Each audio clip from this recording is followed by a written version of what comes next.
This might be what you've been waiting for, and you might be scared to death. I've been thinking of nothing but you for all these years. Hello, London. Hello, lovers. This is And Just Like That, The Writer's Room, the official companion podcast of And Just Like That from Max. I'm Michael Patrick King, writer, director, and executive producer of And Just Like That, and I'm here in our podcast writing room, sitting with the people that I sit around a real writing room with every day. To my left, Julie Rottenberg, hi. executive producer, writer, director, Susan Fales-Hill, consulting producer, writer, Elisa Zuritsky, executive producer, writer, and Samantha Irby, supervising producer and writer. Well, today we are talking about And Just Like That's final episode of season 2 called The Last Supper, The Entree.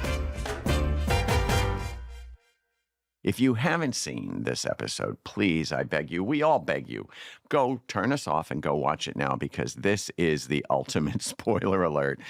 And we really want you to not know what's coming. And I would like to know who wrote and directed this episode. Well, I wrote this episode infused with all of our hopes and dreams from the writing room that started way before we even started production.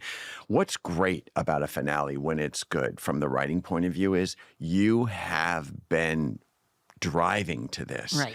Every storyline. You know where you're supposed to wind up. You're not sure how you're going to get there. You know, we have hopes and dreams for these characters. And this season, season 2, was really about all of these 7 principal characters, not to mention their loved ones.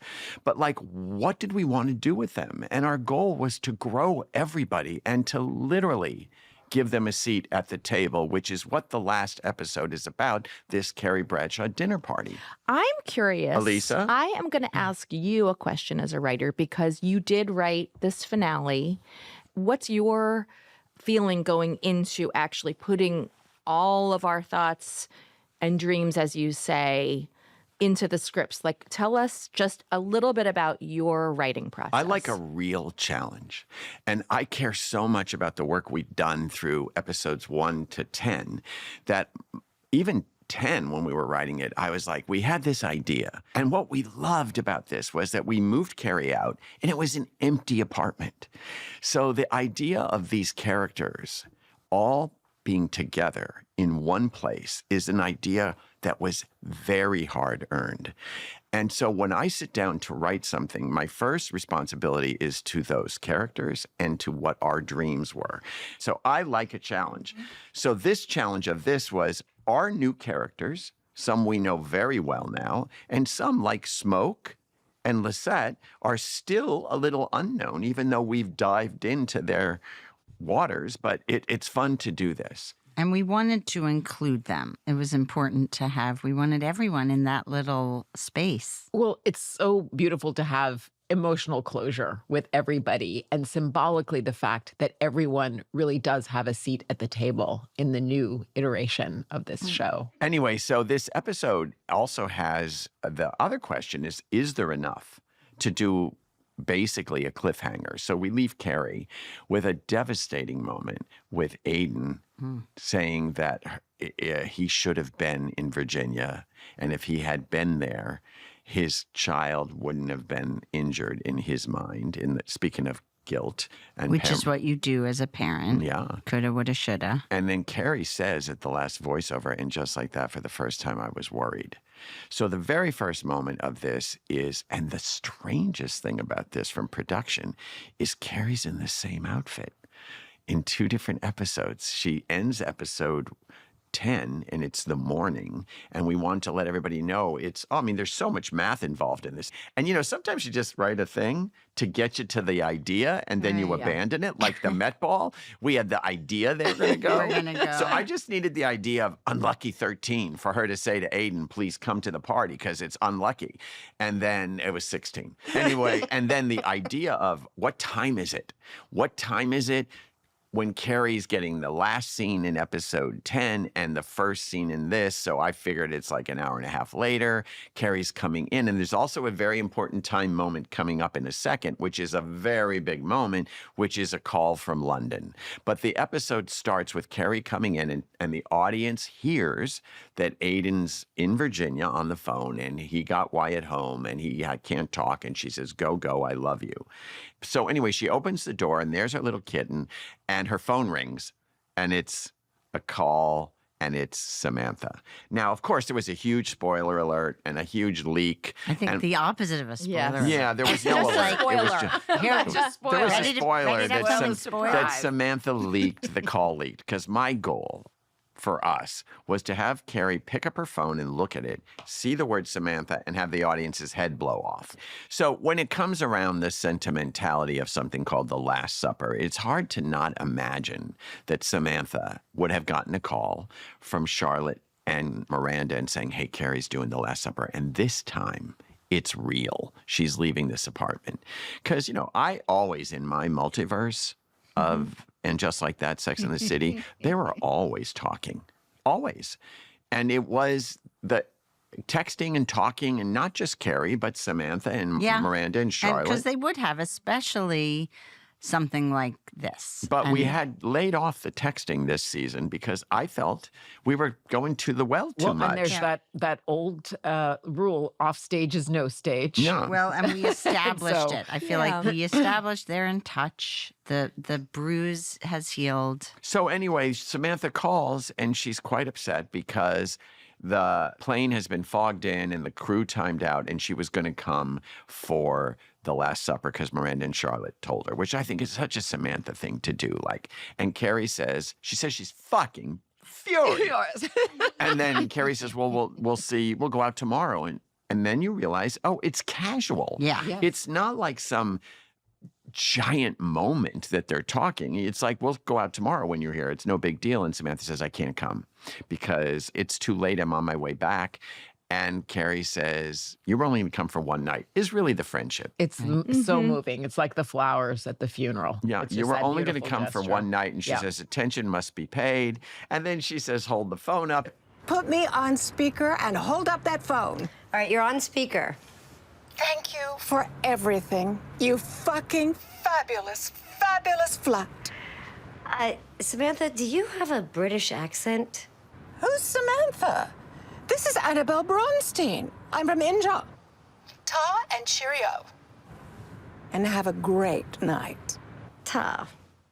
And she says, fucking fabulous, fabulous flat with a slight British accent. And then we do a callback, a 20 Something year. 20-year callback to Samantha at the Soho House I had pool. to be I'm reminded from who this India. was, by the way. Do you think? I I'm think from it's a India. memorable one. It's a very memorable one. Annabelle Bronstein. Anyway, so she references herself in a very fun episode of Sex and the City that we hoped the viewers would remember. And then it's just a We'll laugh. find out, I'm sure. And then and then the phone call's over, and something amazing happens after they say goodbye, which is Samantha kisses the phone, which I think is Which was, by the way, not in the script. not in the script. It's just totally a moment of an actor playing a moment, and it's really nice. And Carrie hangs up, and then she turns and she sees the jeopardy of the cat going out the door. That's her version of child abuse. Yeah, and life goes on. Yeah. Cat is headed towards the stairs. And then you come from this moment into the Charlotte story, which is the hangover Oh my of God, life. nothing made me happier than seeing Charlotte face down in her clothes. By the way, We had a huge there was discussion. a big discussion about this, of whether she'd be in her pajamas. And I love that she wasn't. That made me She so was happy. out cold in her Thierry Mugler And- suit. Face down. By the way, Face down. and since I directed it, I could say to Kristen, put your face down in that pillow. Into Face the down. pillow. Like, Most there's no likely- way you're even breathing. Most likely still drunk, not even hungover. Just Right. still Still drunk. drunk. And then she lifts her head up, and And all there's the sheets off her, like her bed is always so perfect. Yeah, no, it's not a perfect Charlotte, but it's my new favorite Charlotte with the eye makeup running down her face, the hair in her face, and she turns around like she's in slow motion. And Harry is there wanting medal, I guess, for getting the kids up. It's funny that husbands think they're helping, and that's the line. And I think that's the relatable thing. Because Harry says, I can't do it all. But like that idea, first of all, this is a thought she's probably had before that she's never said out loud. But because he pushed her to it and she's still drunk And her / head hungover, hurts. she is finally I love honest. that she whispers this.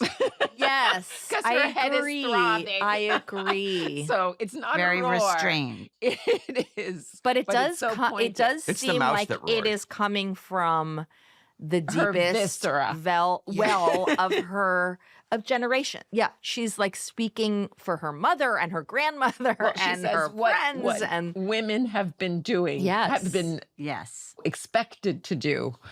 You are doing the Yes. bare minimum. And she says. it's really Charlotte's declaration of independence. And she's saying, I am good at this job, which is her arc that Yeah. we've been building towards since we started talking in a writing room way before we were in production. Where are we taking Charlotte? It's such a thrilling completion, and it bookends the speech where she says, Harry says, go be everything, Right. but as long as I bring him his everything bagel. yeah. And then we go through the terror of, can I do this? And am I skinny And enough? first, no, I can't. No, they I need can't. me too much. No, yeah. it's then really it's- Charlotte returning to a new Charlotte, which is, a declaration of not interdependence. You're on your own. Yeah. Right. You have to do this because I'm on my own. And it starts, the reason the conversation even starts is because Anthony is stopped by Right. and he wants to talk about whether he should lose his ass virginity. Now, that's a case That's where a off phrase. stage is perfectly fine.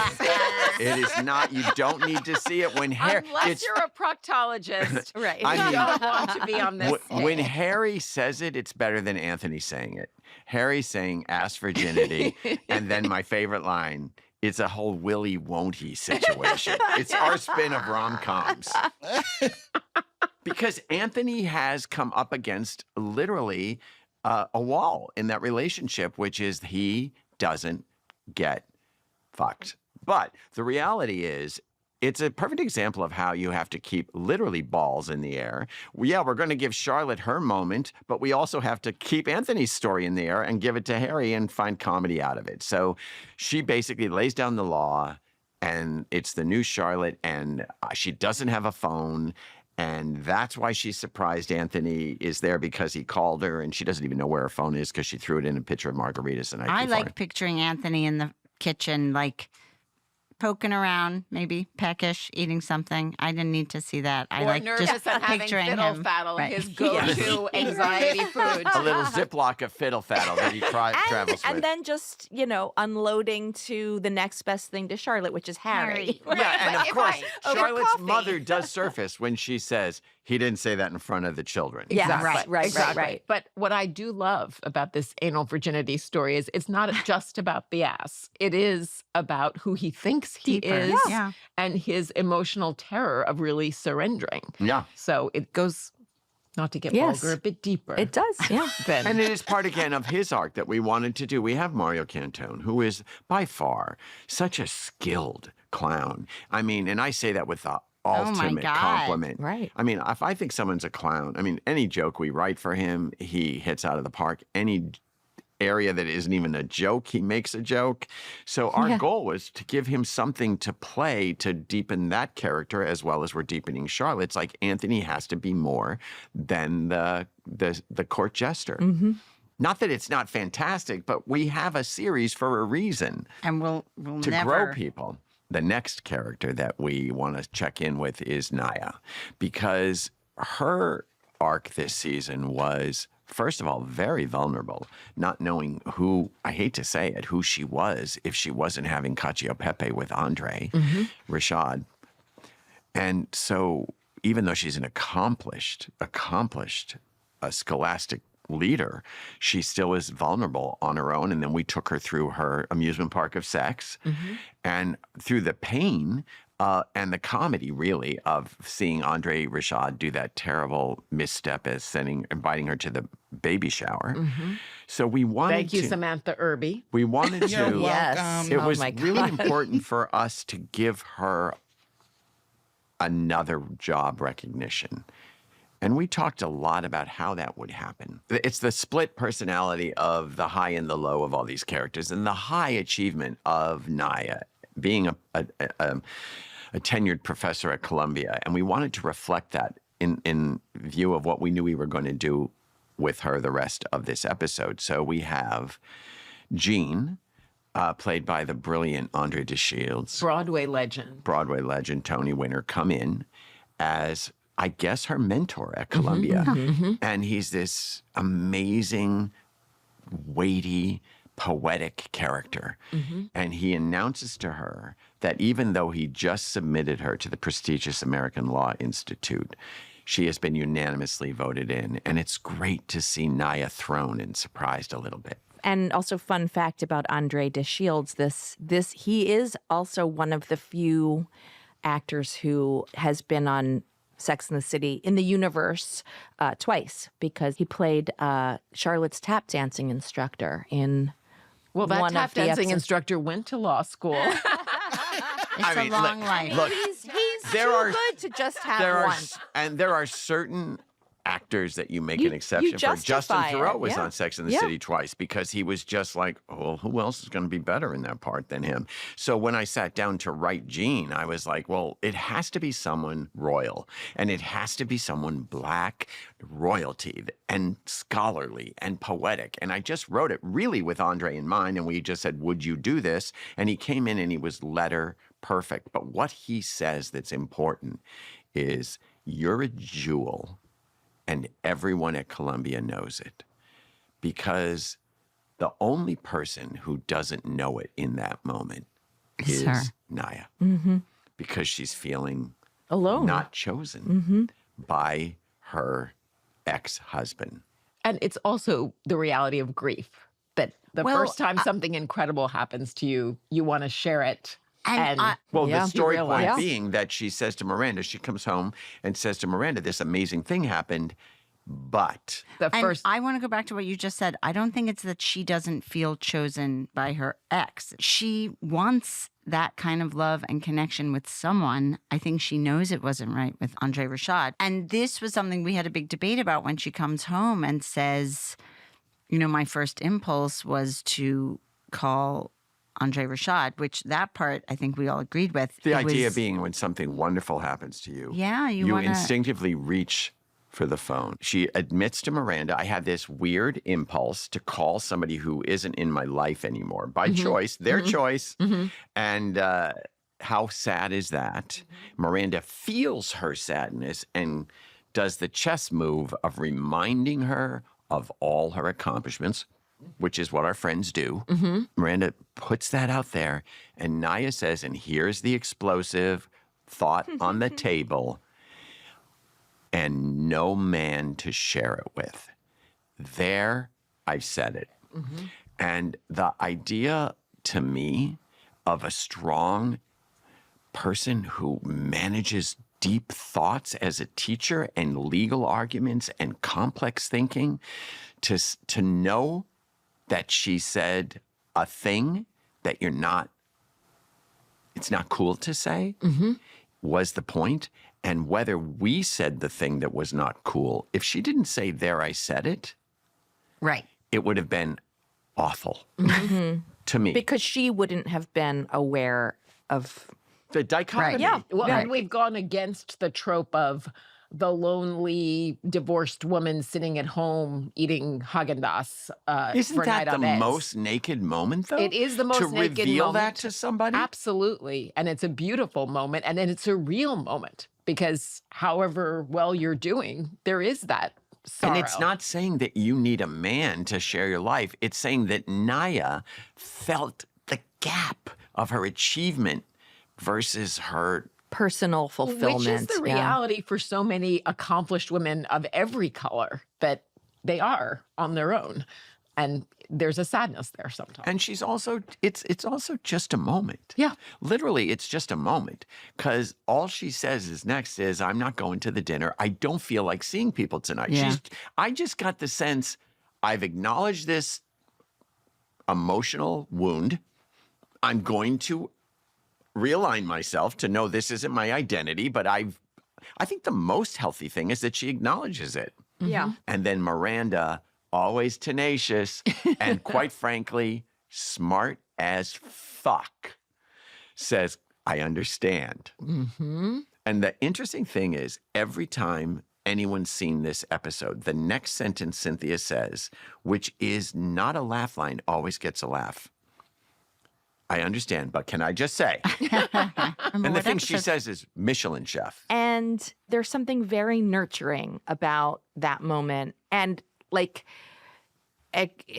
affirming, nurturing, I'm with you, you're coming. I don't know. It's also the best of Miranda, because it's the Miranda, come on, we're going to pick ourselves up, we're going to dust ourselves off. And then the best of Naya goes, yeah. And then you'll have a wingman for Che. It's like, I see you and I raise you wingman for Che.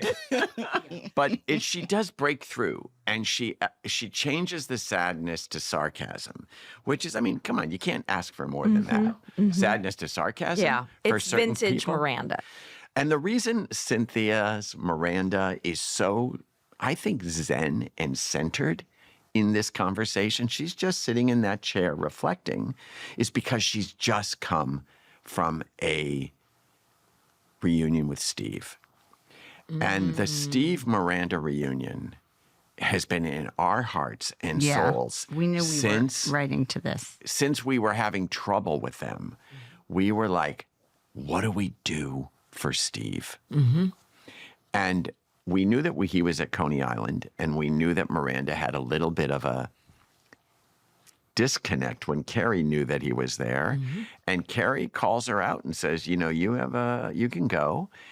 And she's dragging some baggage about how she ends relationships. So right after Charlotte wakes up in that fog of her, we cut to this bright sunny day, and it's the most idyllic day in Coney Island, and you see Miranda surprise Steve. And he is surprised. And what do we want out of this scene? I think Elisa. I think what we wanted was justice for Steve. Just kidding. We wanted closure. We didn't achieve it. We wanted I think we wanted closure. That thing that everybody always talks about. But we wanted peace. It's what's the opposite of closure? Opener? Because it's like growth, a new beginning, hope for a new beginning. That's what we wanted. I think in my mind, they're family to each other. They still love each other on some level. They created this person together who they both love deeply, and they, you know, as you wrote so beautifully, they built a life that made sense for a long time. And we were right for a very long time is such a moving line, and I wish it's so redemptive because it wasn't all a disaster. There's also a line in here that is so emotional to me, who have written Steve since day one. And first of all, I'll get to that line in a minute, but the first part of the scene is Steve sort of acknowledging that he's had a rough couple of years, and that being with Miranda is like being on the roller coaster over there. He's surprised his head's not smashed on the pavement. Mm-hmm. And that's important that she owned that. Hear his side. Mm-hmm. And, you know, the olive branch is so tiny. When Miranda doesn't know what he's talking about, the head on the pavement, he said that happened to a prom kid once. And then she says, well, I never went to my prom because of that, but mostly because no one asked me. And he says, what's wrong with those knuckleheads? Yeah. And that's the olive branch. Yes. And then they literally turn away from the roller coaster and they're looking out at the horizon. And the line that I love, that I felt important, and I'm getting emotional just to say it because it's very subtle. She says, you were always smart. Because in my mind, Steve always felt he wasn't smart enough Wasn't for her. Or that she Wasn't was smart enough Ivy for her. educated. And Yeah. Yes. I really think that it's deeply in him that she was the smart one and he wasn't about everything. And I had Miranda tell him, you were always the smart one about certain things. And for me emotionally, because it's still really emotional, it's ridiculous how emotional I'm getting. It's a long I time. care you've so been with much these about characters. David and Steve. And that combination of, I guess you would say, intellectual high-low, and that he winds up being that thing that I think most couples get, and I certainly get from Craig, my partner, is that smartness of what they know that's smart that you don't have a clue about. And the different. And as survival, I think we all have people in our lives that have a different series of smarts. And depending on who you're talking to, you seem like the smart one. But then they're really the smart one about other things. 100% agree with you. And I think that that is a wisdom. That is aging, is learning that there are so many kinds of intelligence in the world. She wouldn't have been able to say that to him as even a 40-year-old woman. Right. She wouldn't be able to see that. But that is the intelligence that I think that you can get as you get older, is just like the broader view of Emotional the world. IQ. Yeah. And also, what's important, not being the first female at Harvard to be picked. Right. But now it's about Life. you knew to pick a house in Brooklyn when no one was in Brooklyn. Well, and that he didn't care about what was fashionable. Right. That his values were always so pure. And I love his saying, what's wrong with those numbskulls? Because it reminds one, he's always found her beautiful. He's always found her splendid. She's always been his prom queen. And he's still giving her that. Yeah, and we love Steve. Don't we love Steve? I mean, I mean, so much so that half the audience hated the show because of what we did to Steve the first season. But but you know, even that was with love. I mean, there were when we did the Miranda telling Steve that she's gonna. He says, "Are you asking if you want a divorce? You asking me for a divorce?" Season 1, the crew had on pins that was either Steve's face Team or Steve. Miranda's Miranda. face, and Cynthia had on a Steve pin. I had on Miranda, and then on my inside I had Steve. But I love the thing that she says, "I'd like to be there in your life if you let me," and he actually calls it out, but just as friends, because I don't want that other thing anymore. And that's healthy growth for Yeah. him. Good A for man him. who Yes. declared to Carrie, I'm never taking my wedding ring off. Yeah, he has come to the point where he's like, I don't need to believe. I mean, it's this working class version of I don't need to participate in those old mores of I married you till death do my part. He's like, I don't want to put myself through that roller coaster anymore. They're done. The Smart poetic Julie. period on this moment is Brady. Right. Pausing to see them and the huge relief on his face and without any words. I mean, that's beautiful writing of the stage direction and directing that he knows his parents are okay and he's okay now. I think as a viewer, that is what I would be thinking about the most is I hope they get to a good place for Brady's sake.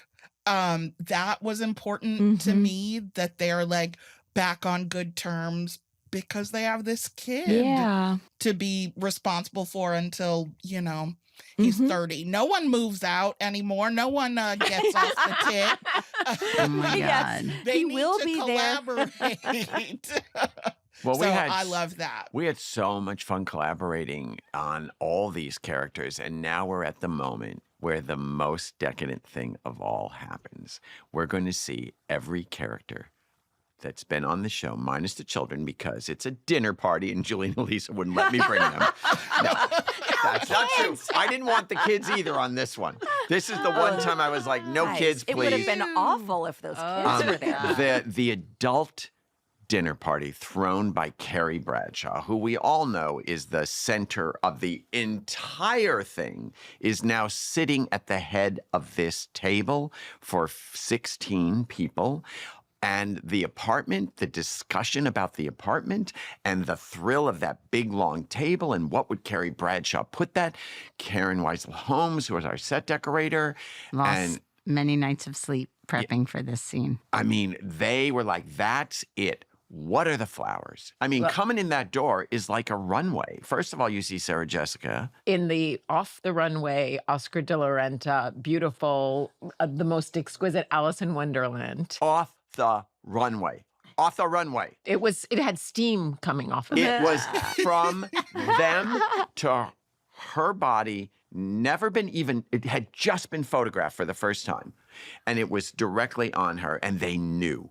Because I said to them, Carrie's going to be going up and down those stairs, so it's a thing.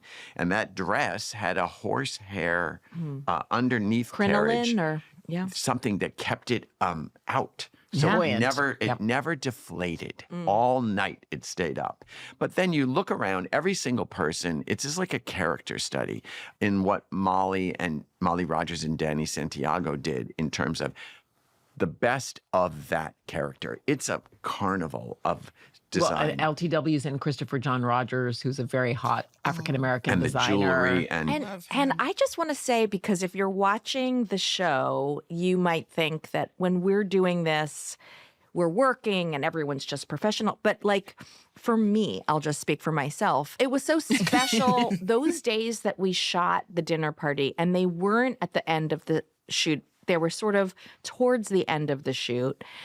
It was such an indescribably exciting feeling to walk into together. like even before the guests arrived, walking into Carrie Bradshaw's apartment, seeing it empty but filled the with closet's empty. just there was something very special. And then the actors seeing each other getting Well, that so was excited. the most fun. I mean, in the world of, in the comic book world, where I did work for a few years, you would call this a crossover episode. It's like where all the characters from all different parts of the show get to come together. I mean, that little scene between Lizette and Che was so crazy. My favorite part is when Che says, what the hell, I'm never going to see you again, which is probably true. Like, these people's paths would not have crossed if And Carrie it was hadn't important that invited we them all. actually, at a dinner party, you don't know someone, but there's a moment where you sort of, you connect to somebody. And it was fun to have people deeply connect. And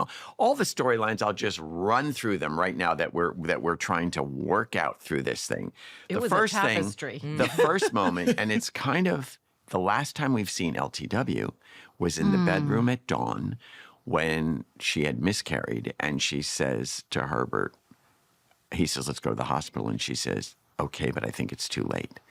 And then here she is, standing tall, Looking gorgeous. And Chris Jackson as Herbert, done, perfect suit, perfect tie, as always, talking to Carrie, holding martinis. So that's our little nod to let the audience know The baby's she's gone. drinking, the baby's gone. And then Charlotte shows up and says to Carrie, oh my God, it's so beautiful. Do you remember when we used to eat cold noodles out of boxes in here? And Carrie says, yes, I do. Anyway, so the first thing is that Charlotte notices the martini Right. and says, you're drinking? And LTW, Nicole Ari Parker, with the subtle everything, shoots a look to her that tells her, don't talk about the baby. And she goes, oh, I'm not supposed to know. And then he says, we lost it. And she says, I miscarried. And Charlotte starts to react. And LTW says, Not here. not here. The appropriateness of not turning somebody's party Into your sob fest. or even your moment.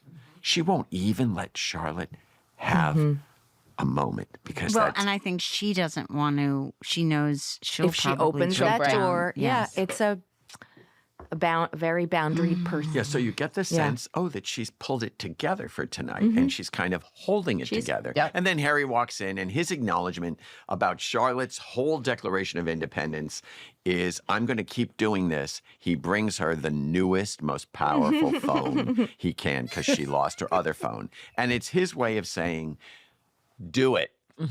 Be powerful, Go, be do current. you. Here's your phone. I'm with you. I get it. I have your back. I'm supporting you. I'm giving you the I'm gonna stop tool you complaining. I ran the errand. Well, at least I'm giving you a phone. Tonight. Tonight, exactly. It's such a satisfying moment because that is the push and pull in a marriage, especially when the power dynamic is shifting. And just that, it's one of the most romantic moments in television, I have to tell you, for those of us who've been married a long time. It's a grand gesture. And then you cut to Carrie going downstairs, and here's where you really see the dress.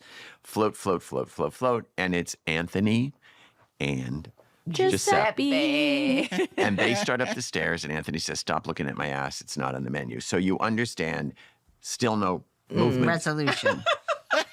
No movement in that storyline. So the next time you see them, they're talking, and it's a group talking, and LTW saying she loves Italy, she loves Rome, and Giuseppe announces that he's going to be returning.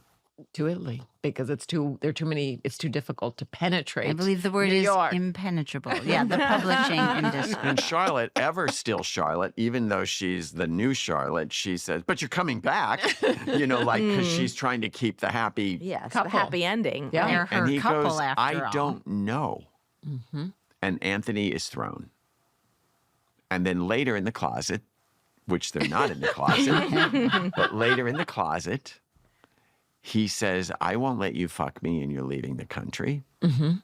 And Giuseppe says, it's not about that wall, it's about all your walls. And at that point, Lisette pops out of the bathroom, and I swear to God, she's like Tinkerbell through the show. It's like, Katerina Tannenbaum plays Lisette, and I just love her so much. And I said to her, come out of the bathroom, run through just interrupt this scene, and notice that Carrie left you the old bras she talked about from the 80s. So it interrupts them, and basically Giuseppe says, I told you, you don't let me in.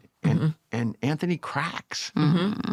He says, I have walls up. It's my problem. He's referencing the Stanford relationship. And also the only time I've ever been in love, I called all the shots, which is it's a self-aware thing of him to say. And you know that Anthony called all the shots with Stanford, and Stanford That was no fine. secret. And then at that moment, that scene's interrupted by Carrie introducing Her kitty. her kitty to her family. Hello, kitty. And the cat's name is Shoe, which is cute. And what this moment is about is, aside from the fact that Carrie's introducing her new family to her current family, is LTW hearing the word, put my baby to bed. I got to go put my baby to bed. And what she's been holding starts to come up, and she excuses herself and goes through the closet where the boys have made up and are now making out, and goes into the bathroom, and then they start making out again. And at one point I said to them, they were making out through the whole thing. I go, you wouldn't do that in real life. You'd only do that in a show. Yeah, I said, when somebody comes in, stop making out. Come out of the 90s sitcom that you're doing right now. Gay guys aren't that safe in the world, even though, somebody comes in, you reflectively stop making out just for I would hope that heterosexual people would also stop. I can't speak for them since I'm no longer one. Anyway, the point is, then Herbert interrupts and they stop and goes in. And here's what I love about the Herbert LTW scene in the bathroom. I didn't tell her what to do. She sat down on that tub. And then I was so moved. It's like when Carrie drank the whole Cosmo in You the didn't episode picture before. that I did not whole picture that. scene. How and did you that's the picture joy. it? Somewhere in the bathroom, I actually did. Standing. I knew You they were thought in the they'd be bathroom, and I thought standing? they were standing. It's there, but it wasn't even a physical decision she made. It was an emotional thing she was playing. The minute I saw her sit down on that, what used to be a rented apartment, low bathroom. We never really redid Carrie's bathroom from back in the day. And then Chris Jackson sat down there with her. I was like, I never imagined that. And then when they were in the clothing, that high level, those exalted, high-end characters sitting down in Carrie Bradshaw's slum of a tub from back in the day, I was so moved. And, when that happens, sometimes you're just like, I wish it was a play. So I don't have to ask them to do it again and again and again and again, because you go in and you shoot it and there's coverage. But boy, they were amazing. Amazing and soft and knowledgeable. And I feel like Herbert does what only he could do in that moment, which is to both let her say the thing, the scary, awful thing she says. Did I wish the baby away? You didn't wish anything away. Don't you even think like that? Get that thought out of your beautiful head. I just feel so guilty about everything I said.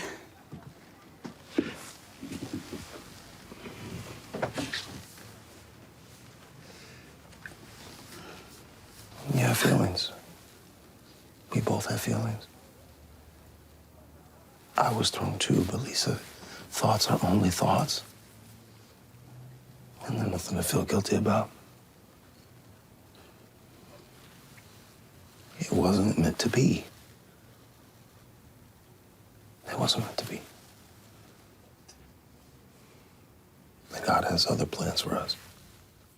This speaks to the specificity of this African-American couple, which is something, again, we don't see very often portrayed on film or on television. And it's a very moving moment. It shows the depth of their love and the depth of their bond. And we lightly touch on the fact that this is a man of faith, which is also often culturally accurate, not always. So. Yeah, and the thing I love most about the scene at the end, after this beautiful thing, he says, do you want to go home? And she says, no, the table is so pretty. I mean, come on. The idea that she's going to lift The herself grace up of that. and be aesthetic and like, I'll look at the flowers and feel good. But that harkens back to the kind of emotional discipline that Herbert didn't display in the cab episode and that his mother was reminding him of, that there is this stoicism and there is this blackness oblige, if you will, and this dignity, and it's not all about us. Our hostess has made an effort and we're going to move forward. And that she recognizes beauty. Yes. And it's important. It fuels her and makes her happy. And they decide to go to the dinner. And meanwhile, while this is happening inside, Che is meeting Lisette outside. They enter the party, first of all. Good friend. Also comes solo. Very strong character, I think. Shows up, sees Lisette. Lisette is starstruck, which is fun.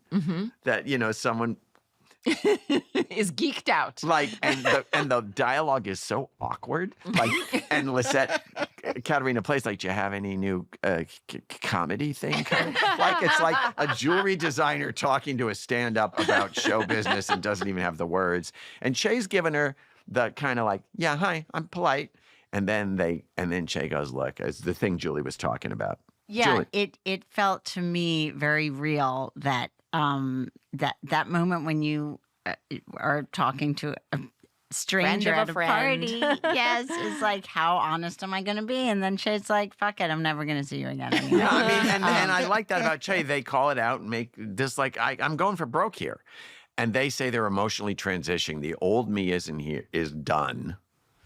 Doesn't work, and the new me isn't here yet, which is a very big journey. And we had a lot of conversations about what would the quote unquote happy ending look like for Che? Because we thought, do we have to give them a neat, full happy ending? And every time we tried to tie them up, it felt awful. Yeah. Because It's even false, Sada yeah. was talking to me earlier when we were figuring out, like, what are we going to do? And I was like, I feel like it's something that's unfinished in a great way. It's like somebody acknowledging I'm in transition. Yeah. Emotionally Yeah. and being wise. And otherwise, like happy endings, no. The most we can achieve is acknowledgement, like Naya did. look what I just said about myself. I'm aware that it doesn't work. Che's going, what I was doesn't work. What I am isn't here yet. And that's the most we could do, everybody. And I'm okay being and in we this like it. stage of limbo. And then, and then, of course, it's interrupted by the reunion of Jackie and Che. Oh my God. And, after that, in walks downstairs Naya and Miranda. And Naya enters the party saying, don't leave me.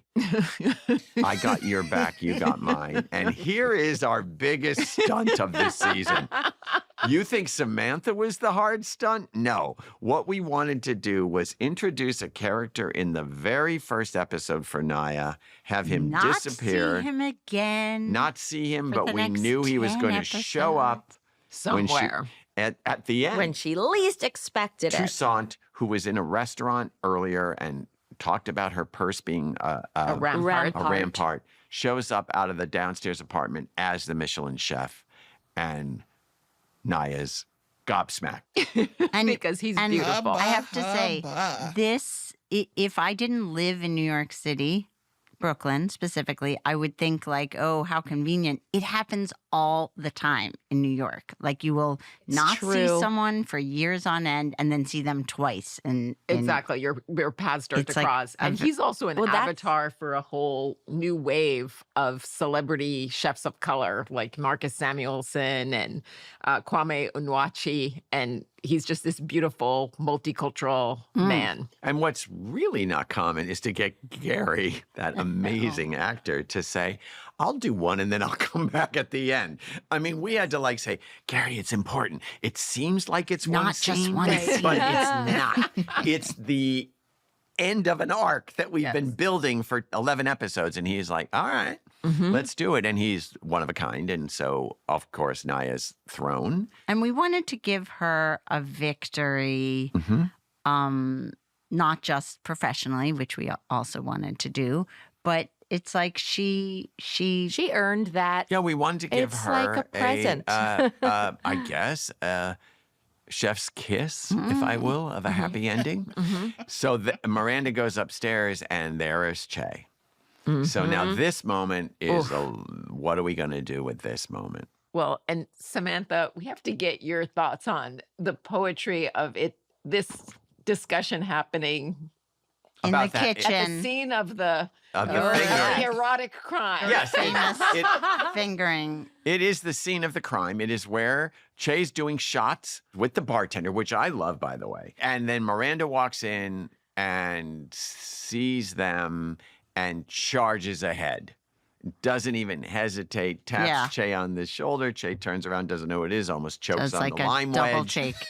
And then Miranda says, hi, we can't ruin Carrie's party. Like aggressive. Yeah. Hi, we can't ruin Carrie's And party. take charge But of just it. get This to is the the point. Miranda we always knew. And this is also thanks to Carrie telling her, You coming have to this. come. You Yeah. can't Be a avoid grown-up. it. So be a grown up. You're not.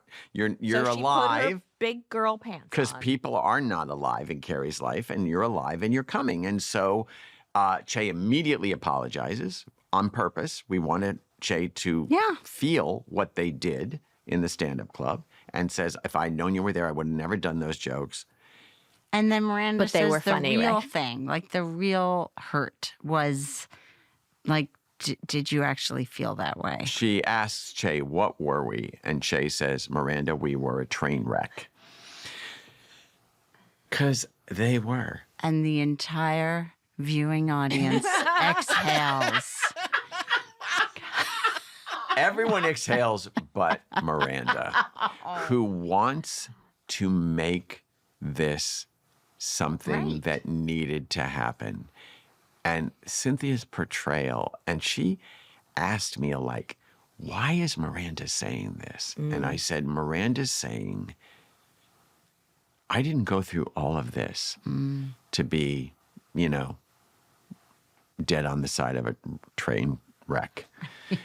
She wants, and for us, to be for something, not for something. nothing, right? And so she says, but we were like a good train Good wreck. train wreck. Yeah, I love that. Well, and the She's beautiful line reaching. about it takes you where you need to, someplace that you needed to go. And that is true of certain relationships. And no other train could get you you there.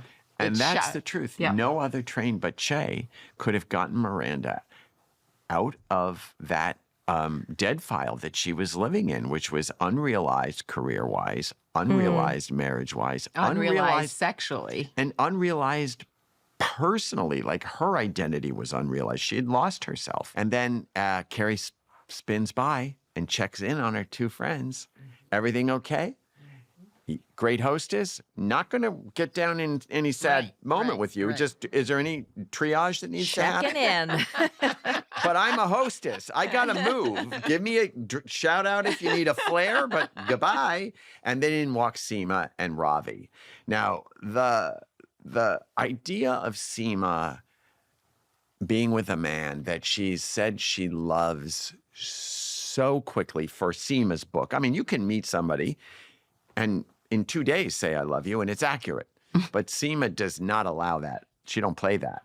So now she's with Ravi and is pulling away. And Carrie gets stuck talking to them or talking at them because Sema's on an island by herself. They're just shut and down. Ravi's just watching Carrie go on and on about this new painting. And she's looking at Sema like, are you going to join me? And, you know, Or that am I thing, doing this fan dance on my own? that thing where you're suddenly in a deep TED Talk with your best friend's person who you don't even know. And then Sema's just sipping her drink and looking in the kitchen for no reason. And then Ravi gets a phone call and from the studio because his movie's in some sort of flux.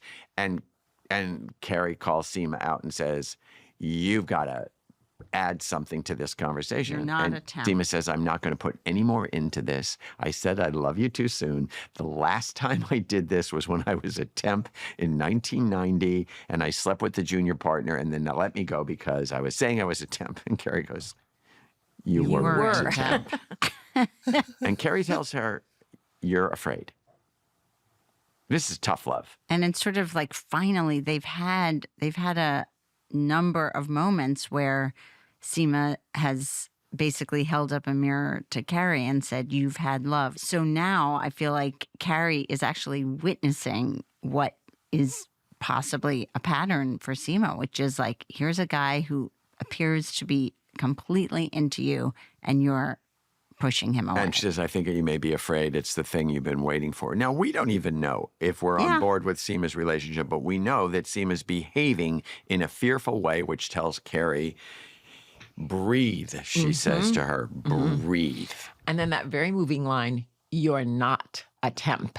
And Sema's reaction to that speaks volumes. She takes the advice, she gets another drink, and then in the middle of the dinner scene, she goes down after Toussaint has introduced everybody to exploding molecular olives. Yes, I did the research.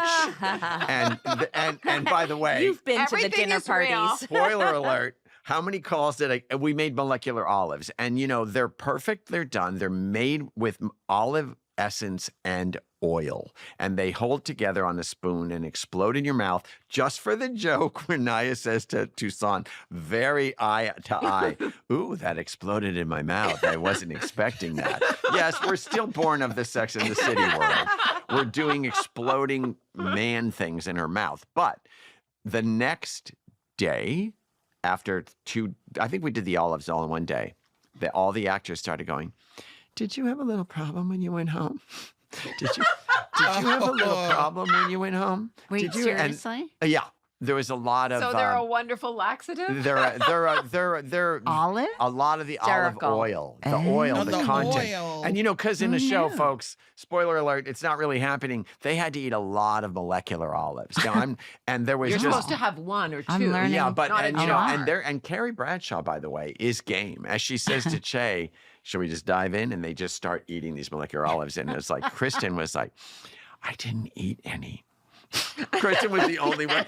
Fake. She mimed eating. Ooh, she Smart. just didn't eat You're them. I'm just allowed. saying, everybody who didn't have olives didn't have a problem. Anyway, here's the point. The point is, Ravi excuses himself during the olives and goes downstairs, and Sema comes out and says, you've been down here since the appetizers as the main courses are going up. Now, this scene is important, and this was a scene that was changed on the day. Because the idea is that she's calling him out. His plot point is that now he has to leave New York because of, the movie director in me knows, there's a sudden shift and they can only get the Great Sphinx, and he has to leave. And she takes it as fuel to fuel her red flagness. She's like, aha! That you're dumping me because I said I love you. So the first person who came to me was, I think, the ambassador from Susan Fales-Hill, who said to me, it's time for him to say something back. Yeah. What did you want in the show This that is a wasn't great there? spiel. I wanted him to say, stop it. This is an insult to us and to me. I have given you no reason. I am here. Stop acting like a child, basically, in a more loving way. Right. And not, to really... not just to disabuse her, not just to say, no, it's not true, but like, you're actually insulting me. And, Sema, played by, of course, Rita, just literally blanches and it stops her in her tracks. Yep. And that was very important. And you said it's the only way we can continue. And what it's on brand about this, which is very Sex and the City, is occasionally the male characters put a spotlight on the fact that it's not them, it's you. Yeah. And that's what stops us from being a soapbox show where everybody goes, women are this and men are that, Right. and I'm being just meh, and you're Right. the man. Yeah. and Men are you're- bad. Men are bad. It's like you're creating a problem, and I'm with Yeah. my words telling you that. Right. And the other thing was the scene that's coming up is really the most important development in the writing room, which is the scene where they all go around the table and release one thing that they no longer want. And I thought, and this is a problem-solving moment. I knew that this was a problem because I had 16 characters around a table, and I knew that's an impossibility. What the hell are they going to talk about? And what's the page count? And how do you shoot it? And so I actually was like, well, what is this scene about? And I really didn't know. And I put the pencil on the paper, and all of a sudden it came into my mind. Carrie comes up with a game that they have to go around the table, say one word, and release everything. And in 2 minutes, I went to the computer and wrote each of their words and where they were sitting around the table and who was saying what to what. And it was the least effort in the entire show. And it was, because that's when I think it's not from you. It's from, I don't know, your higher self or alchemy. somewhere. Yeah. It's in the world. You're like a little, to be very ooky, spooky, spiritual about it. You're the open vessel that suddenly gets this help. And all of a sudden I was like, hey, A, it's poetic. B, Carrie's hosting a party, and this is a fun thing you would do at a party. C, it's one word. And in that one word, they can each resonate their season or their current moment. For example, LTW gives away guilt. And the rule is if somebody says your word, you have to pick a new word. And right before LTW gives away guilt, Miranda says guilt. And then LTW goes, oh, sugar. That's her word, by the way. That's a Nicole's Nicole word. Ari Parker. Instead of saying shit, Sugar. she says sugar. She goes, oh, that was my word. And then she thinks about a new word. And she looks down the table after knowing what she just had, that scene in the bathroom where he said, you have nothing to be guilty about. She looks at Carrie Bradshaw, who, by the way, Sarah Jessica, another actor choice, decided to stand. And I never imagine that. She literally stood at the head of that table and held the energy for everybody. And she looks at Carrie standing there and says, sorry, Carrie, it's guilt. Carrie looks back at her and nods, it's okay. And then the next thing, which is the best part of it all, is hedge fund, Brooks' brother, Yeah.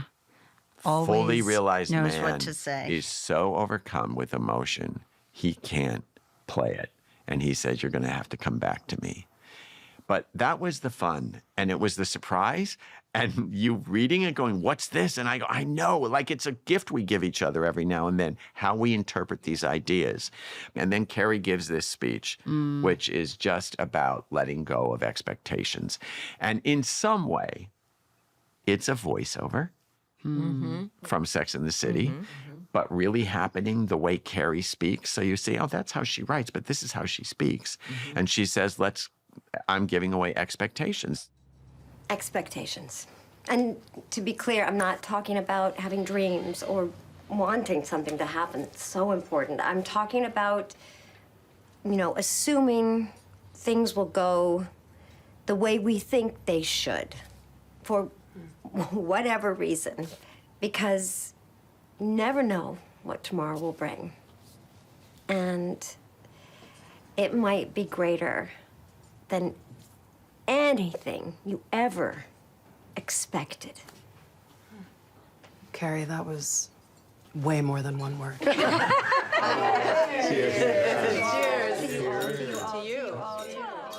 And Michael Birnbaum, who is the editor extraordinaire that I've worked with on the series and on the movies, surprised me. Here's where I was surprised by choosing who to cut to hear what Carrie's saying. And it was so interesting. He cut to Sema. He cut to Giuseppe, people that I wouldn't have expected. And all of a sudden, he's telling me now what the show is. I mean, it's just surprising how much collaboration goes into, here's your idea. Then the editor takes it and goes, I see you. But what if Naya, you cut to Naya on a word and how that would affect the audience? So he's a genius. And then you get out of that scene and it's just Charlotte and Harry and Carrie having dessert. And then Miranda comes out of the bathroom and her storyline goes to someplace we really were sure was going to happen. Which is Human Rights Watch Raina just got a call, something's happening. Somebody from Human Rights Watch has to go on the BBC. And she this can't was because she left her baby. And we love this as a way to end Miranda's journey of finding herself, getting back to work, doing something. Yeah, we always felt so is good at. bad that Miranda had left her job and still hadn't realized this goal, which she says in the first episode of In It's Just great Like That, potential. season 1, is I want to do more in the world. I was sick of just wearing a pink pussy hat. I needed to do more. I needed to talk Contribute. about people and Yeah. humanitarian and go someplace where it matters, make a difference in someone's life. We wanted her to have a success, and we A real wanted victory. to say, Yeah. I'm Miranda Hobbs, Yes. and I'm speaking for the Human Rights Watch. So in order to do that, it feels very broadcast news in a compliment to the James L. Brooks kind of like suddenly somebody's thrust on camera. And Which so actually happens. She flies out of there, and she gets a cab that has the Museum of Sex, wink, wink, get it, because we're a sex, and that's Museum of Sex.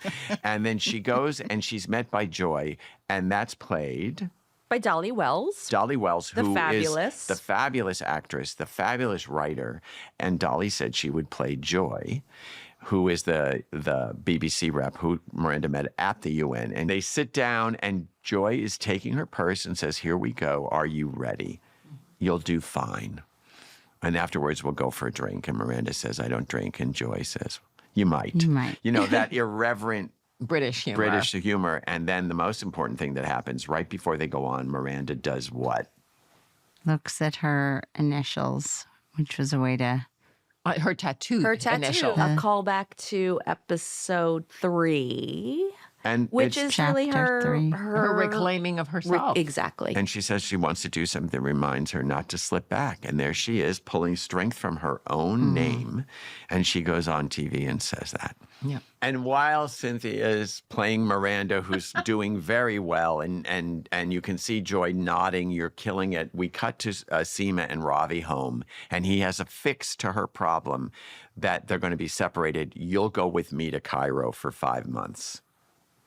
And here this smart, successful woman says, I'm not giving up everything I've worked so hard with for a man, full stop. We circle this a lot, right? Like back to Carrie and Petrovsky in Paris, and and Miranda and Che in LA. So yeah, I mean there's a case to be made, but I think I don't think any of us really imagined Sema picking up. I mean, it's just there that he says, so now what? And she says, I'm afraid too. And he says, I'm coming back, because you made me sign, I love you, and you made me sign that ironclad lease on the apartment. Right. That's the joke that gets her to laugh. So, and now we come back to Carrie and her new best friend, the kitten.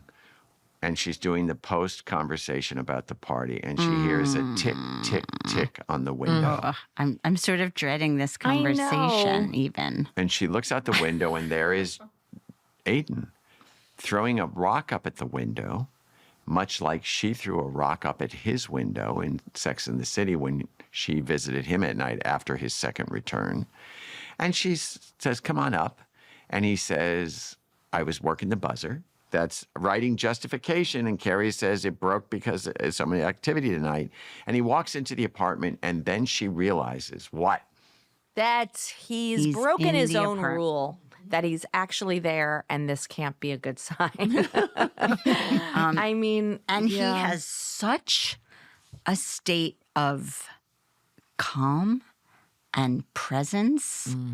I felt like when he walks in there, he doesn't appear nervous. I feel like he's resolute. And he pulls up a chair and says, come here. Sit down. Oh. And she also notices he doesn't have luggage. That's the first shoe that drops. The plot point is simply that Aiden believes now that bad things happen if he's not there.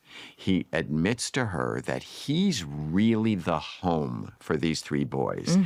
And that's who he's always been. And that this kid, Wyatt, had psilocybin in his system. He had been on mushrooms and drunk. And that was important, too, because Samantha's like, drunk is not enough. It has to go. Or It has stoned. to I go. remember you didn't It want has him to just be Yeah, the complicated. kids don't get drunk now. I mean, the reality is inhale. also that we are now building the case for what becomes the plot of what we decided to do the entire second season, which is we're bringing Aiden back. She's not going to hurt him because she knows she can't. And we also don't want the fans to think we did that again. So he's going to hurt her. And the only way we knew that he would ever pull away from her is if the bigger love, and every parent would assume that this is a bigger love, is the responsibility and your love for your children. So he says to her, and this will be the debatable point. I was going to say, this is Can you certainly give me debatable. time until they're out of their teens?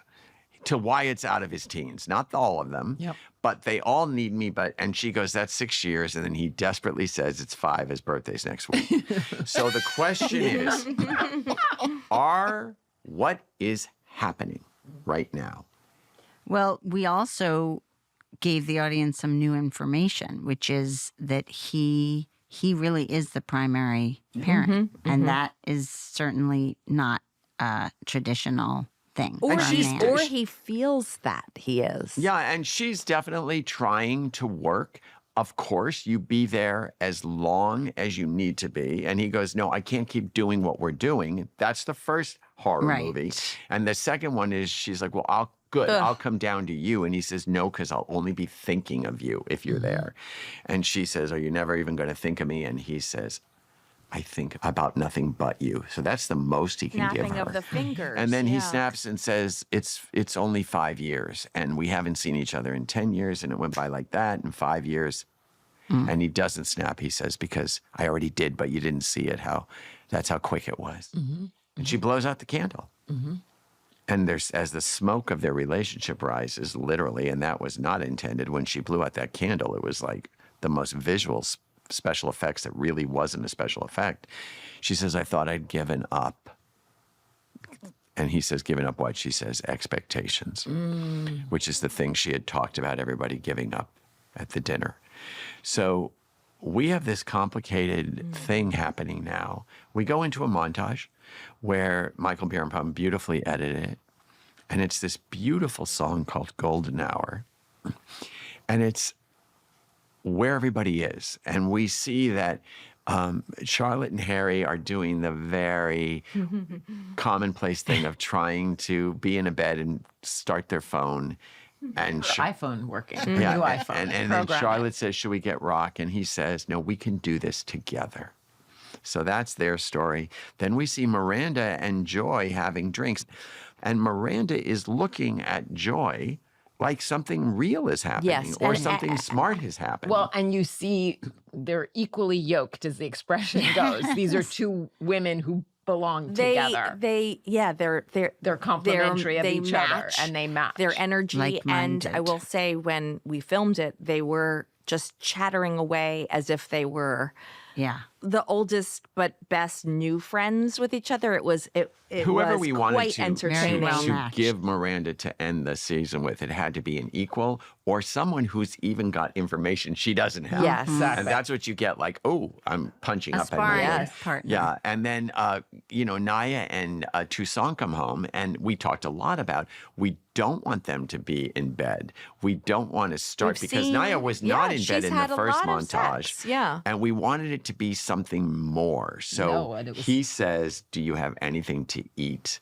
And she says, we ate. And he goes, well, I didn't. Because, of course, the chefs never eat. And she says, come on in. And that's her. We know she cooks. This is her inviting him into her kitchen. And it's much more intimate than it would be since we've seen her have Sure. quite a bit of sex. And we see Sema and Ravi post-sex, both smoking, And sitting in a talking. bed I love and that. talking, and he's looking Yeah. at his phone, and she takes it away, and then he picks it up again, and she's still talking, and they're And having they're a laughing. conversation and Yeah. laughing. And then we see Carrie and Aiden, and it's the most open I've ever yeah, and they're seen not those two sad. actors. I was surprised, and They're I really naked liked and they were. they're open, and it's fun. And that's the thing that's so interesting about how they played it. It's like this, they're deeply connected, but it's not like I'm holding on to you because Yeah, I'll it's never not- see it's you the again. last night I'll ever tragic. see you. No, Yeah. and all these montages, we wanted to move past one moment and show many moments, like this whole last night in that bed that they've never slept in. They're just there with each other. And you see him laughing, you see him, she's on top of him at one point, and he's just looking into her face, and then they fall asleep, and they're in the nook, if you remember the old Sex in the City. Carrie, Aiden, she used to Yeah. sleep in his nook, but now she's on her own and he's pulling up next to her. And the thing that is, this is another surprise, because this is where the cut departs from where I wrote in the script, because I ended with Carrie and Aiden, you would think. Right.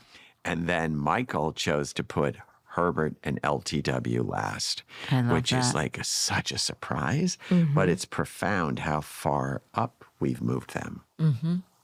No, they're a Yeah. central couple now, and they're very tender together. Yeah, and I it's- loved that they obviously, we've established they have this very great active sex life together, but that this was not a moment that we needed to see that. It This was is just sleeping. intimacy. Yeah. and Through the They're night, different comfortable positions, together. They're safe touching with each other. and Yeah. just moving together in different ways, in but they're unison. in the same bed and the same emotional Space. state. It's very delicate and very beautiful.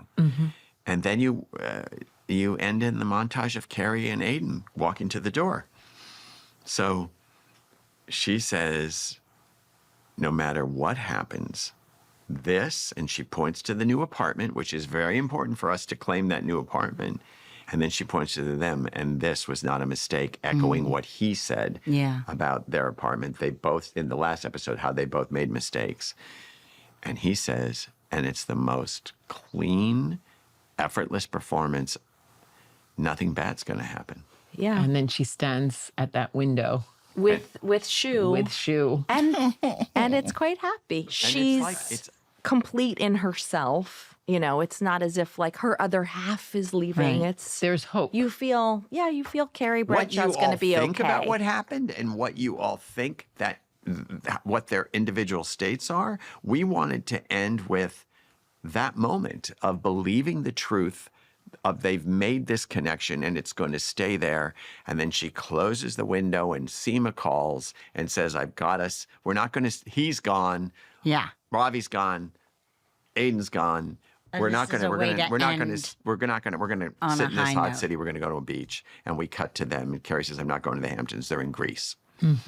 The glamour. I knew it was going to end before anything.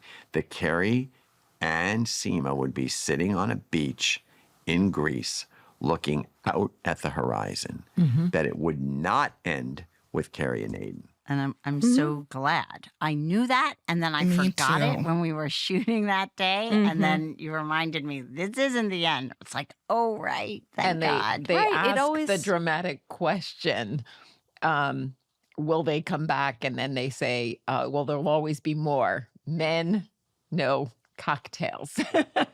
And even in our only little tip to you, the audience, the people who are watching this and wondering what we're thinking, there's a little tiny thread of what we're thinking at the end, which is Sema says, well, we ran at love. Where did it get us? In Greece. And then she goes, I'm waiting 5 months and you're waiting 5 years. And Carrie says, well, I may get some time off for good behavior.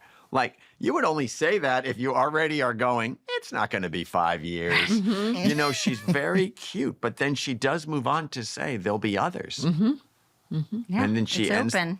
And, you know, we try to sometimes end with these poetic lines. And just like that, well, first of all, the very first one was in Just Like That, Big died. You can't get more poetic than that. Or I repurposed my pain this season.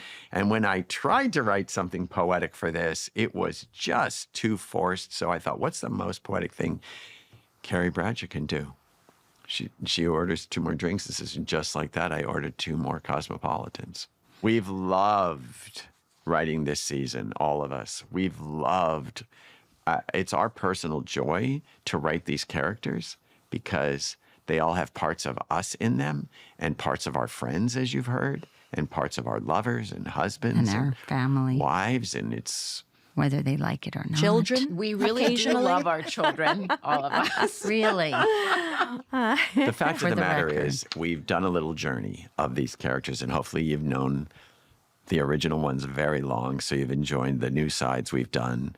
We've taken some big risks with bringing people back that we knew we wanted to, and we hopefully you like our new people more because And hopefully you know them. more. It's been a really thrilling show to write this season, and I hope that you enjoyed us talking about us writing it this season. And just like that, it is the end of episode 11 and the season of this podcast. Thanks, Julie, Elisa, Susan, and Samantha for joining me today. And thank all of you listeners for joining us in the writer's room.